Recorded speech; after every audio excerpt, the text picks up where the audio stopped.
Okay जी।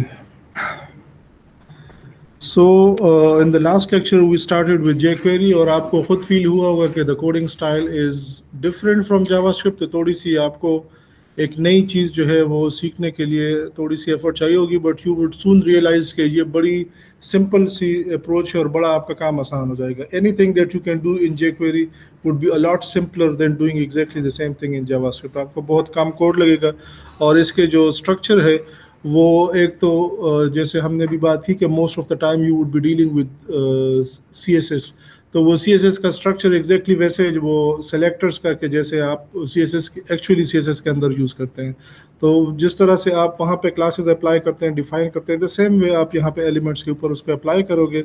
सो वो ज़रा उसकी वो रेलेवेंस जो है वो और बेहतर होती है यहाँ पे।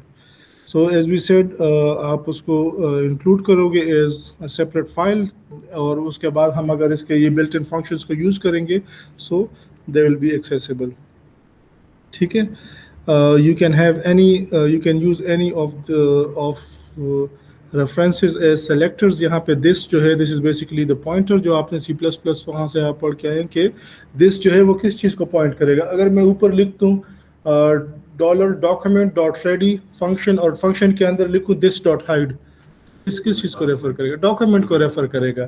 अगर मैं उसके नीचे लिखूँ $button.click और फंक्शन और फिर उसके अंदर लिखूँ कि ये this.hide, अब दिस बटन को रेफर करेगा। ठीक है, तो जो मोस्ट रिसेंट ऑब्जेक्ट होता है जिसको जो सिलेक्शन में होता है this will always point two that. ठीक है, और आप डायरेक्ट जो है किसी एलिमेंट को based on it's ID, it's element name, it's class, जो भी है आप इन सारे चीज़ों को सेलेक्टर उसके ऊपर अप्लाई कर सकते हैं। ठीक है, वी टॉक्ड अबाउट दिस कि आप डायरेक्टली CSS की प्रॉपर्टीज भी अप्लाई कर सकते हैं, but a better approach is basically to have those classes defined, क्योंकि इसमें इससे कोई मसला नहीं है लेकिन इसमें गलती करने के चांसेस ज़्यादा होते हैं इस तरह से रन टाइम पे प्रॉपर्टीज अप्लाई करने से। जब आपने उसको क्लासेस बनाया है तो आपने उसको ऑफलाइन चेक किया होगा कि उस क्लासेस का इफेक्ट क्या आएगा, तो then you just need to add and remove those classes की जो है फंक्शन मैंने आपको एंड पे वो दिखाए थे, वो इस स्लाइड्स के अंदर गिवन है। तो whenever you have to remove a class, so first check has class का क्लास जो है वो फंक्शन लगा के पहले चेक करें कि वो क्लास उसके ऊपर अप्लाई हुई है कि नहीं। इफ इट इज अप्लाइड तो फिर रिमूव क्लास का फंक्शन लगाएं, अगर ऐड करना है तो ऐड क्लास का लगाएं। तो that is a lot better approach to add and remove CSS on an element as compare to this one, लेकिन करने को आप ये भी कर सकते हैं। अच्छा, ये इवेंट्स हैं जैसे हमने बात की, वी हैव रेडी इवेंट। ठीक है, रेडी मीन्स के the page is completely loaded. ये आपने सारा जावा, ये भी हम अली से भी ये बात कर रहे थे कि आपका जो एक्चुअल कंटेंट है, एक्चुअल कोड है jQuery का कि किस एलिमेंट पे कौन सा इवेंट होगा तो कौन सा एक्शन परफॉर्म करना है, वो सारा हमेशा document.ready के अंदर इसलिए होना चाहिए बिकॉज वी राइट जावास्क्रिप्ट, और अगर आपके पास एक्सटर्नल फाइल है तो आप इंपोर्ट करेंगे उसको हेड के अंदर। So if the code is in the head section तो the head is always loaded first before loading the body of the page. तो अगर आप किसी ऐसी चीज़ को चेक कर रहे हो जो अभी लोड नहीं हुआ, so that is going to generate an error.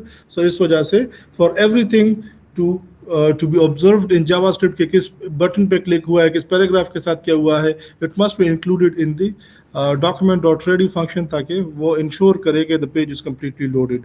Click, double click, focus, mouse over, ये सारे जो हैं डिफरेंट माउस और कीबोर्ड बेस्ड इवेंट्स हैं, क्योंकि हमारे पास जनरली यही दो वो हैं इनपुट के लिए हैं। अभी ये इसके अंदर वो भी आ गए हैं, ये स्मार्टफोन्स की वजह से स्क्रॉल और टैप और इस तरह की चीज़ें जो हैं वो भी, इसलिए अगर आप HTML5 में कोई वो कोड करते हैं विद CSS3 एंड jQuery तो those applications can be easily accessed in mobile phones। तो वो उस तरह के इवेंट्स हैं वो भी अब इसके अंदर हैं, और उस इवेंट के ऊपर फिर क्या एक्शन परफॉर्म करना है, the rest is going to be the same. ये कुछ बिल्ट इन फंक्शंस हैं, इसको हमने बात की कि हाइड जो है वो एलिमेंट को हाइड करेगा तो शो उसको वापस लेके आएगा, और टॉगल जो है वो हाइड और शो के बीच में स्विच करेगा। इस तरह से slide in and slide out, slide ये भी निकालेगा, स्लाइड आउट जो है वो उसको ख़त्म कर देगा लेकिन स्लाइड करके निकालेगा, स्लाइड इन उसको वापस ले, और स्लाइड टॉगल जो है वो ये दोनों काम करेगा कंजक्टिव क्लिक्स पे। फेड टू जो है ये किसी पर्टिकुलर ओपेसिटी के लेवल तक उस चीज़ को फेड कर देगा। ठीक है, आपने अक्सर देखा हो कि कोई चीज़ जो है वो प्रोमिनेंट होती है, फोरग्राउंड पे होती है और फिर वो आहिस्ता आहिस्ता फेड होती जाती है, बैकग्राउंड में होती जाती है। So this is the effect that this function can bring. And then we left this function animate के इसको आज के क्लास के अंदर इसको देखेंगे। ठीक है, तो आपने ये देखा कि hide, show, toggle, slide toggle, जितने भी ये सारे फंक्शंस थे, इनके तीन सारे फंक्शंस के तीन ओवरलोडेड वर्जन्स हैं। You can call them without passing any arguments. ठीक है, यू कैन पास देम जब आप टाइम नहीं दे देते तो इट मीन्स के द मिनिमम टाइम जिस तरह से जैसे ही वो एग्जीक्यूट हो जाए तो बेसिकली नो डिले। और बैक कॉल बैक फंक्शन भी हमने यहाँ पे नहीं दिया। आप टाइम अगर देते हैं मिली सेकेंड्स में या even you can use some keywords also, जैसे यहाँ पे ये सारे वो दूसरे बिल्ट इन फंक्शंस हैं। स्लो है, मीडियम आई थिंक है, फास्ट है। तो ये कुछ वर्ड्स के तौर पे भी आप उसको पेज सेट कर सकते हैं और अदरवाइज आप मिली सेकेंड में डायरेक्ट जो है वो नंबर भी ऐड कर सकते हैं। And you can provide the call back function also. वो हमने लास्ट क्लास में उसको किया भी है कि उसको प्रैक्टिस किया था कि नहीं कि कॉल बैक फंक्शन जो है वो वेट करेगा उस इवेंट को कंप्लीट करने के लिए। लास्ट क्लास में आपने हाँ हाँ। तो मेन फ़र्क ये है कि बाज़ दफ़ा अगर आप भी चाहते हो जैसे कोई चीज़ की लोडिंग हो रही है या कुछ ऐसी एक्टिविटी है कि आप चाहते हो कि पहले कंप्लीट हो जाए, तो वो बेसिकली उसके बाद की चीज़ को रोके रखेगा, तो वो ज़रा इफेक्ट उसका अच्छा आएगा कि ये यहाँ पे इवेंट कंप्लीट हो गया और यहाँ पे आपने उसके साथ कुछ और जो है कोई मे भी कोई साउंड प्ले कर दिया या इस तरह से कुछ जो है वो। So that is the role of call back function. अगर वो आप नहीं करना चाहते तो आप उसके बाद कोड करें और वो इवेंट भी चलेगा और उसके बाद जो नीचे वाला कोड है वो भी एग्जीक्यूट हो जाएगा। अच्छा, अब इन सारों में हमने देखा कि एनिमेशन का वो फील आ रही थी। आप फेड इन कर रहे हैं, फेड आउट कर रहे हैं, जो भी आप कर रहे थे उसके अंदर वो जब हमने उसको over a period of time stretch किया तो बेसिकली वो एनिमेशन का इफेक्ट उसके अंदर आ गया था। लेकिन ये एनिमेशन की बड़ी छोटी सी विंडो है। यानी मैं फेड इन करूंगा तो मुझे एनिमेशन मिलेगी, फेड आउट करूंगा, जो भी ये बिल्ट इन फंक्शंस है मैं इन्हीं के अंदर एनिमेशन या over a period of time उस प्रोसेस को स्ट्रेच कर सकता हूँ। But what if I want to animate something completely out of this these options. ठीक है ना, मैं चाहता हूँ कि यहाँ पे जो है कोई ऑब्जेक्ट हो और वो उड़ के वहाँ पे चला जाए। ठीक है, तो अब उसके लिए तो कोई बिल्ट इन फंक्शन नहीं है।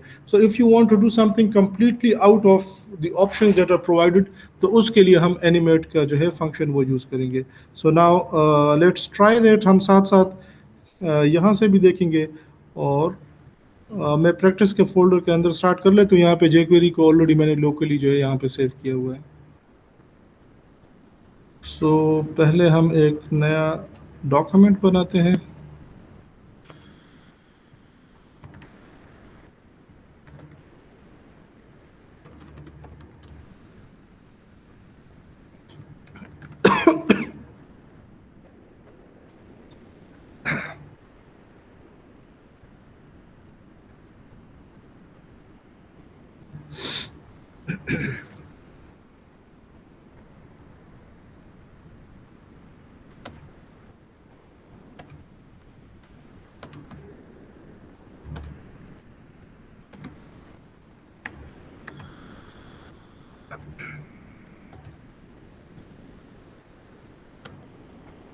अच्छा, अब हम ये हमारे पास यहाँ पे एक दो इमेजेस भी पड़े हुए हैं। So let's make use of them. यहाँ पे एक हेडिंग डाल देते हैं। This is the main heading और यहाँ पे we have a paragraph.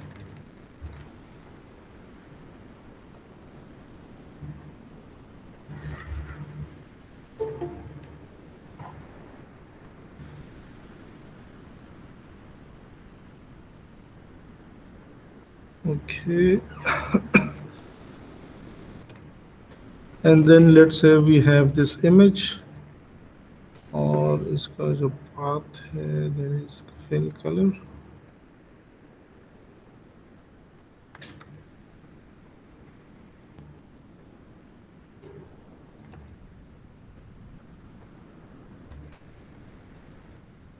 Okay जी, so now let's add some JavaScript. उसको पहले व्यू कर लेते हैं ब्राउज़र के अंदर।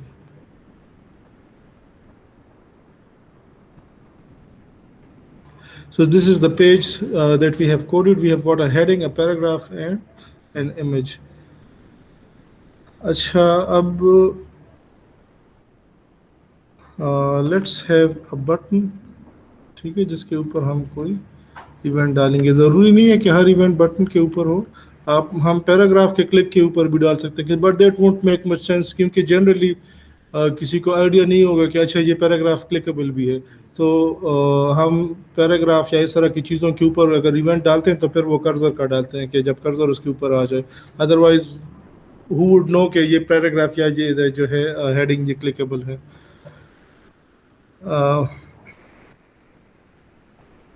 इसको मैंने एनिमेट का नाम दे दिया और ये बटन क्लोज हो गया.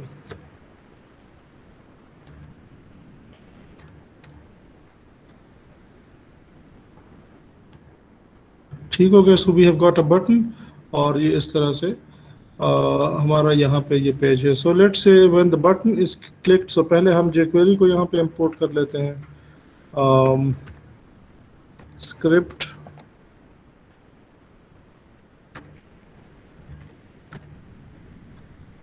और सोर्स जो है दैट इज jQuery.min.js script.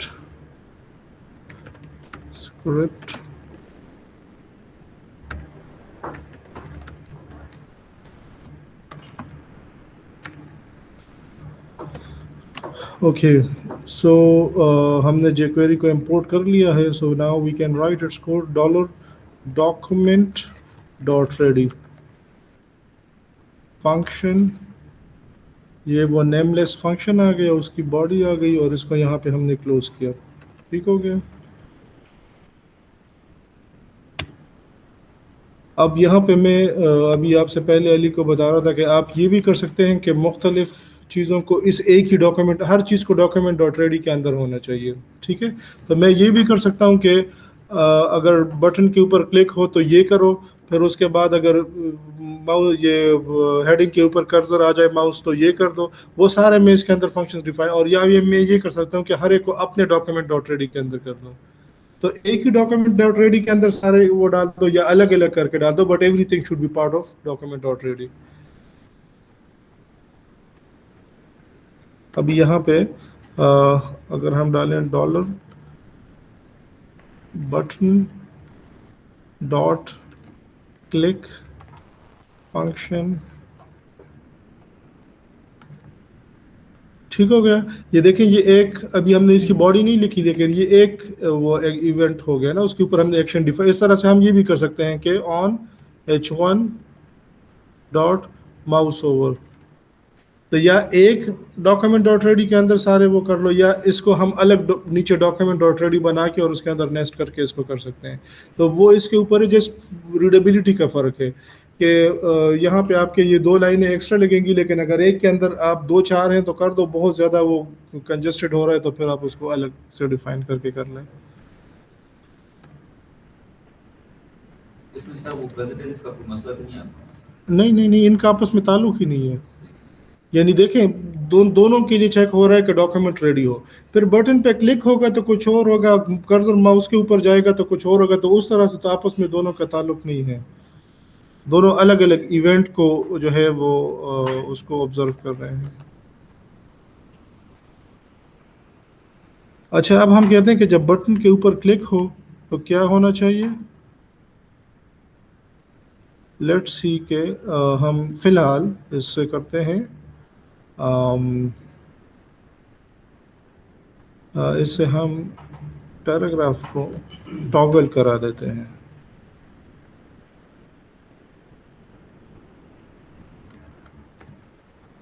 दो सेकंड के अंदर. ठीक हो गया. और जब माउस ओवर हो h1 के ऊपर तो क्या हो जाए, ये ज़रा दिस हो जाएगा. h1 के ऊपर ही हमने कुछ इवेंट वो लाना है. आई एम नॉट एग्जैक्टली श्योर, लेकिन लेट्स सी कि ये मैं प्रॉपर्टीज और उसकी वैल्यू वो सेम यूज़ करता हूँ कि नहीं. बैकग्राउंड कलर,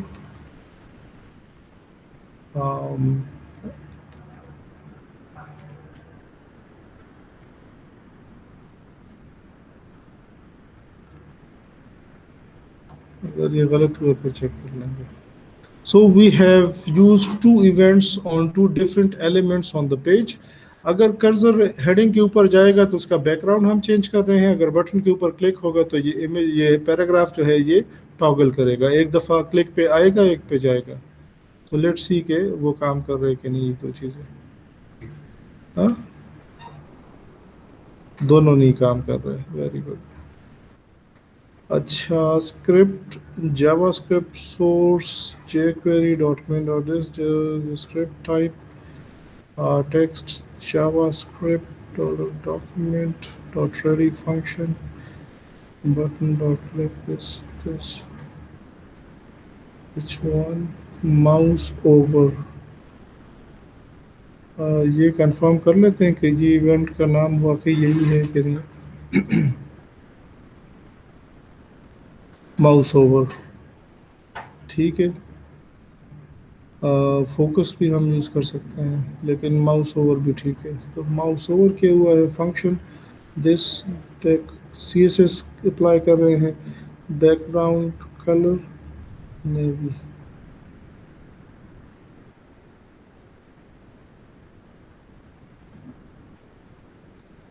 ओके, आपको कोई वो नज़र आ रहा है? मुझे तो अपेरेंटली कोई मसला नहीं नज़र आ रहा है इसके अंदर. अच्छा, let's go to the page और सी के क्या मसला है इसके अंदर. यहाँ से जाके देखते हैं.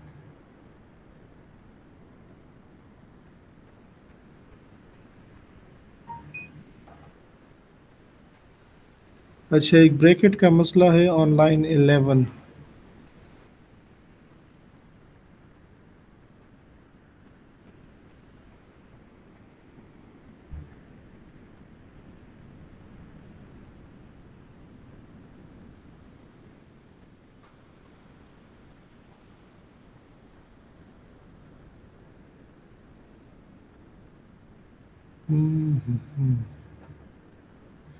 ये ज़रा देखते हैं वो CSS वाली. ये अच्छा, कॉलन नहीं है, कॉमा है बीच में. ठीक है, कॉलन तब होता है जब हम मल्टीपल प्रॉपर्टीज़ को एज अ जेसन ऑब्जेक्ट पास करते हैं. सो यहाँ पे कॉमा आएगा. ओके, ठीक है. तो ये हमारे पास एक दफ़ा से हाइड हो गया और ये दूसरी जगह तरफ से शो हो गया. ठीक है, वो हमें बटन तक आने के लिए वो उसके ऊपर से आना पड़ता है, तो वो ऑटोमेटिकली, ये देखें, ये नहीं है. अब नीचे आएंगे तो उसके ऊपर से वो माउस ओवर करके आएंगे, तो वो पहले ये हो जाता है. ठीक है, तो इट मीन्स के बोथ आर वर्किंग. ठीक हो गया. और ये अब अगर हम यहाँ पे इसको टॉगल की जगह स्लाइड टॉगल करें, बस वो थोड़े से, बस वो इफेक्ट का फ़र्क है. ठीक है, अब स्लाइड करके आ रहा है, वो जा रहा है, ऊपर नीचे स्लाइड कर रहा है. एक और करते हैं. आई एम नॉट श्योर कि फेड टॉगल है कि नहीं. Let's try it.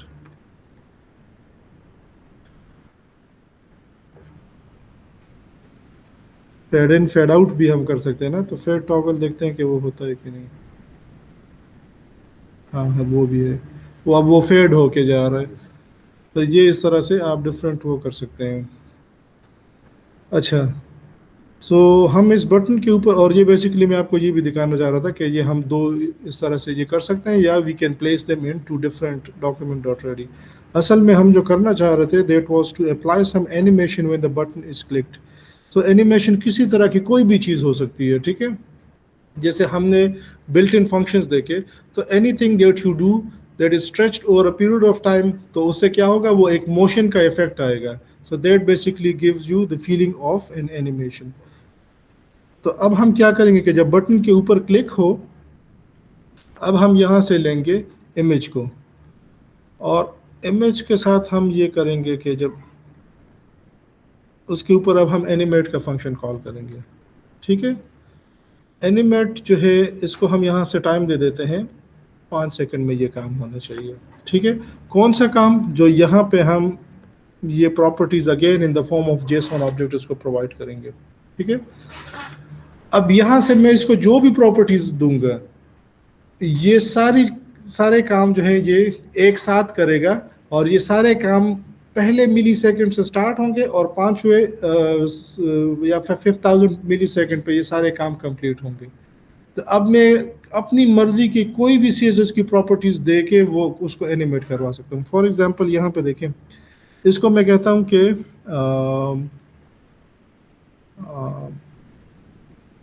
क्या करें,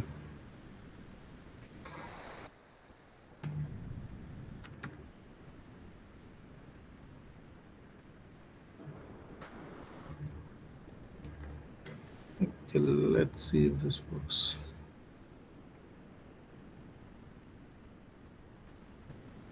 अच्छा, लेफ्ट 50%, मार्जिन लेफ्ट।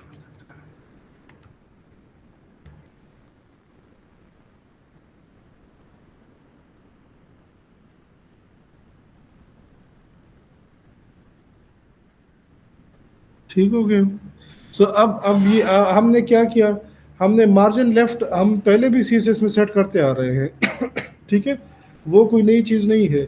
हमने इस पेज को लोड होते हुए इस इमेज को लेफ्ट की साइड से कोई मार्जिन नहीं दिया, और फिर इसको कोई कितना 40 के 30% कोई मार्जिन दिया है 50% का। ठीक है, और वो 50% का मार्जिन हमने 5 सेकंड के ऊपर एनिमेट कराया है, तो वो ऐसे लग रहा है कि जैसे इमेज आपका मूव कर रहा है। अब ये देखिए 50% मार्जिन है इसका, पेज का आधा जो है वहाँ हमने इसको मार्जिन दिया हुआ है, लेकिन वो चल के यहाँ तक आया है। So this is that feeling of animation जिसकी हम बात कर रहे थे। अब इसको हम और इसके अंदर प्रॉपर्टीज डालते हैं।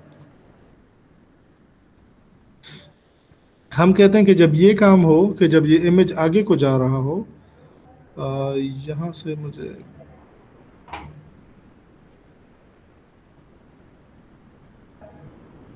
ये सेपरेटर क्या यूज़ होता है, अच्छा इसमें कॉमा यूज़ होता है। So now we'll have a comma, और हम एक नई प्रॉपर्टीज के साथ डाल देते हैं। ठीक है, विड्थ जो है इसकी, लेट्स मेक दैट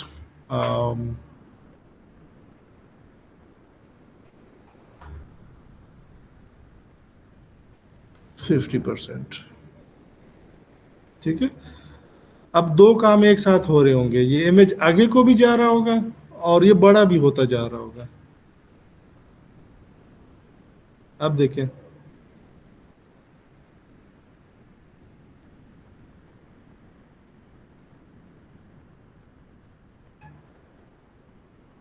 विड्थ को भी हम बढ़ा रहे हैं, हम लेफ्ट मार्जिन को भी बढ़ा रहे हैं, और ये सारा काम जो है ये 5 सेकंड के ऊपर हो रहा है। तो अब एनिमेशन या एनिमेट का जो फंक्शन है उसने आपको ये अथॉरिटी दे दी कि आप किसी भी प्रॉपर्टी को over a period of time, हम हाइड और शो में रिस्ट्रिक्टेड थे कि सिर्फ हाइड के प्रोसेस को ही हम एनिमेशन के तौर पे दिखा सकते थे। अब हम इस तरह से कोई भी वो काम कर सकते हैं।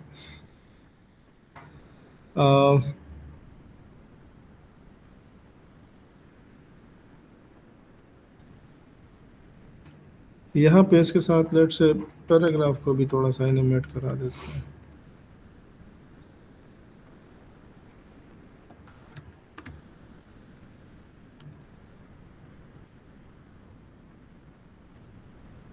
ये भी 5 सेकंड के लिए हो, क्या हो इसके अंदर।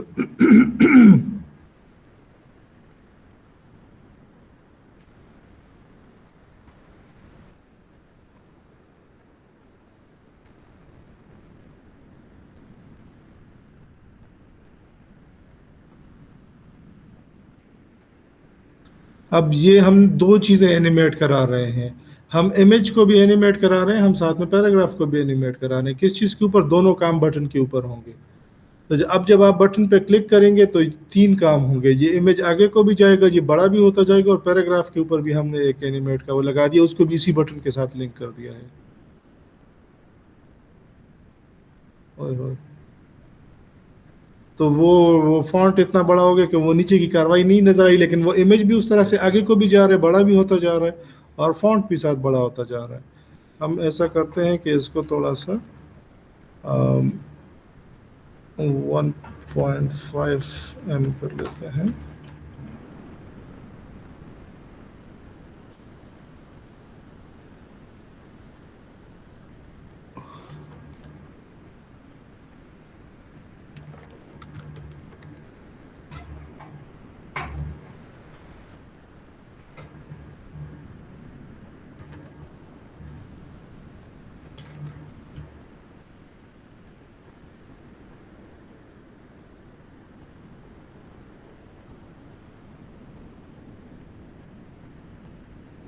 ठीक है, तो जिस तरह से वो इमेज आगे को जा रहा है, बड़ा भी होता जा रहा है, और ये फॉन्ट का साइज जो है वो भी थोड़ा सा बड़ा हुआ है। यहाँ पे मैंने ये बैकग्राउंड की भी ये प्रॉपर्टी लगाई है, बट देयर में भी some problem with the name, तो वो प्रॉपर्टी अप्लाई नहीं हो सकी, तो वो चेक करना पड़ेगा इसका एग्जैक्ट नाम जो है वो क्या है। Background colour with capital C से तो नहीं हो रहा है, तो या शायद ऐसे हो, बैकग्राउंड डैश। ये चीज़ें बस आपने ख्याल करनी है कि दीज नेम्स और these values has to be exactly the same जिस तरह से वो डिफाइंड है। अच्छा, ऐसे नहीं है। सो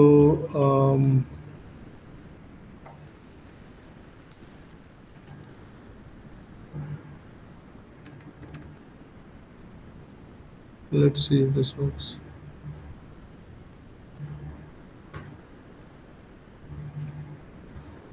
अच्छा, कलर नहीं है, लेट्स ट्राई फॉन्ट कलर। बहरहाल if you have the list of all these properties and there values, तो आप वो वहाँ से देख सकते हैं। फॉन्ट कलर भी नहीं है, बट द थिंग इज के once you have combined all these properties, तो आप उसको एक साथ इस तरह से इसके ऊपर अप्लाई कर सकते हैं। ठीक है, अगर हम ये इमेज के साथ यहाँ पे एक और थोड़ी सी शरारत भी कर लें, हम इसको साइज को जो है अब छोटा करेंगे। ठीक है, और ये जैसे ऊपर जा रहा है उस तरह से, लेफ्ट राइट को जा रहा है उस तरह से हम इसको नीचे भी लेके जाएंगे। इसको थोड़ा कम कर देते हैं,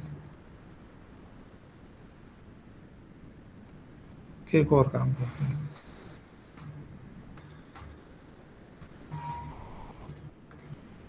कॉपी,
ठीक हो गया। So this is what we have originally. If we click on this, the image goes down, कुछ ज़्यादा ही नीचे चला गया है,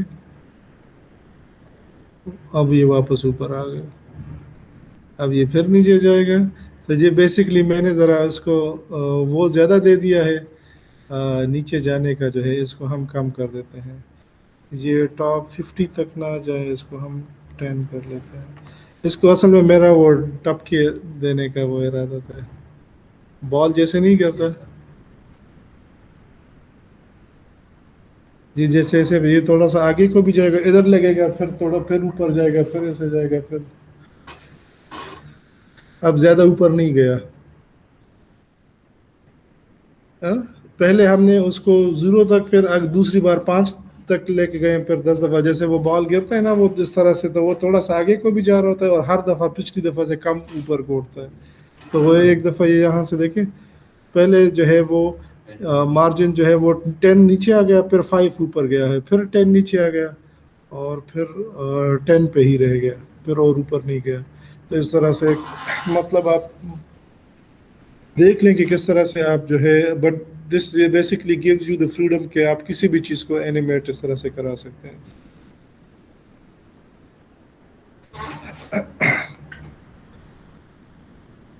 ठीक है जी. So if you have anything related to jQuery वो आप अभी पूछ सकते हैं. ये अपेंड इसकी ज़रूरत है प्रैक्टिस करने की, ये HTML और अपेंड और ये सारा. इट्स द सेम कि जैसे आप डॉट इनर HTML को इक्वल टू साइन लगा के वैल्यू असाइन कर देते क्योंकि दैट वाज एन एट्रीब्यूट. तो ये फंक्शन है, इसको आप इस फंक्शन को आर्गुमेंट में जो पास करोगे वो इस सेलेक्टर को के एलिमेंट के अंदर वो कंटेंट आ जाएगा. ठीक है. और अपेंड और प्रीपेंड जो है वो हम तब करते हैं जब एक्चुअल कंटेंट उसके अंदर पहले से हो और आप कहते हैं कि वो भी रहे और मेरा जो नया कंटेंट है या वो उसके आखिर में या शुरू में लग जाए. ठीक है. सो ये कोई इतनी मुश्किल चीज़ें नहीं है, ये आप ट्राई कर लें. यहाँ पे मैंने आपको कहा था कि add class, remove class, hash class, ये ट्राई करें. तो उसके बाद वी हैव एजेक्स. तो एजेक्स पे हम ज़रा बाद में आएंगे. ये देख लें कि किस तरह से आप क्लासेस इसके ऊपर अप्लाई कर सकते हैं. ठीक है. ऐड और रिमूव क्लास के थ्रू आप ये काम कर सकते हैं. पहले से आपने क्लासेस यहाँ पे स्टाइल के अंदर डिफाइन की होंगी और फिर बस जिस एलिमेंट के ऊपर आपने जो क्लास लगानी है आप उस पर वो ऐड क्लास करके वो काम कर लेंगे. ठीक है. कर लूँ कि नहीं? अच्छा. तो ये यहाँ पे हम एक क्लास डिफाइन कर लेंगे और इसके अंदर हम इसको कहते हैं कि may be let's say the style we have defined is for a paragraph. ठीक है. तो पैराग्राफ को क्या करें,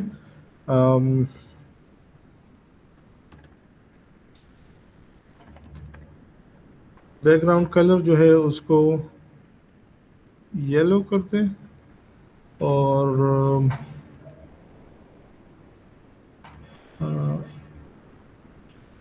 फॉन्ट फैमिली जो है उसको सेरिफ कर दें और बॉर्डर जो है उसको may be I don't think this will work जो बॉर्डर का है प्रॉपर्टी, बट लेट्स सी. इसको 2 पिक्सल्स कर देते हैं. और ये जब ये सारे बटन पे क्लिक होंगे और ये सारी एनिमेशन हो रही होगी, इसके साथ ही हम इसको भी यहाँ पे डाल देते हैं. सो डॉलर p डॉट, अच्छा हम क्लास अप्लाई करेंगे तो हमने इसको क्लास के तौर पे नहीं डिफाइन किया. We have to define this as a class. So dot first para इसको हमने नाम दे दिया है. ठीक है. सो p के ऊपर क्या करो, ऐड क्लास करो. कौन सी क्लास ऐड करो? First para. बस ये करना है. ठीक है. सो वो जो CSS के अंदर हम बारी बारी प्रॉपर्टीज अप्लाई कर रहे थे ऐड क्लास से, बस वो हमने क्लास के अंदर डिफाइन कर दी हैं और एट वंस ये वो क्लास अप्लाई कर देगा.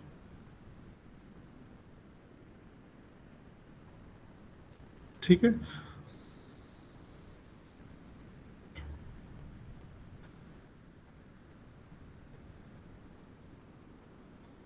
इस तरह से अगर आपने क्लास को रिमूव करना है आप वो भी कर सकते हैं कि समटाइम जैसे हमने बात की कि आप रन टाइम पे क्लासेस को ऐड रिमूव करते जाएंगे based on how the user interact with an element.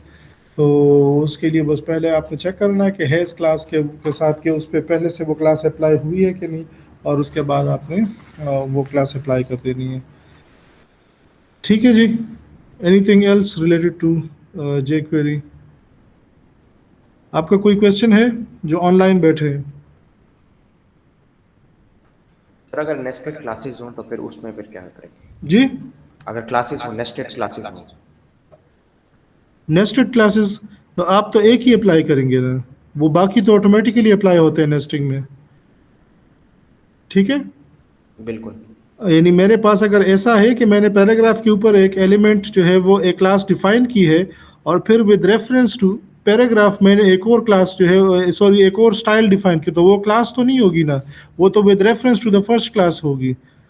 तो वो चीज़ें वो तो हम करते हैं इसलिए कि वो ऑटोमेटिकली अप्लाई हो जाता है. आप एक क्लास अप्लाई करेंगे और उसकी जो नेस्टेड दूसरी वर्जन्स हैं वो सारी ऑटोमेटिकली अप्लाई हो जाएंगी उसके जो अंदर एलिमेंट्स हैं उनके ऊपर.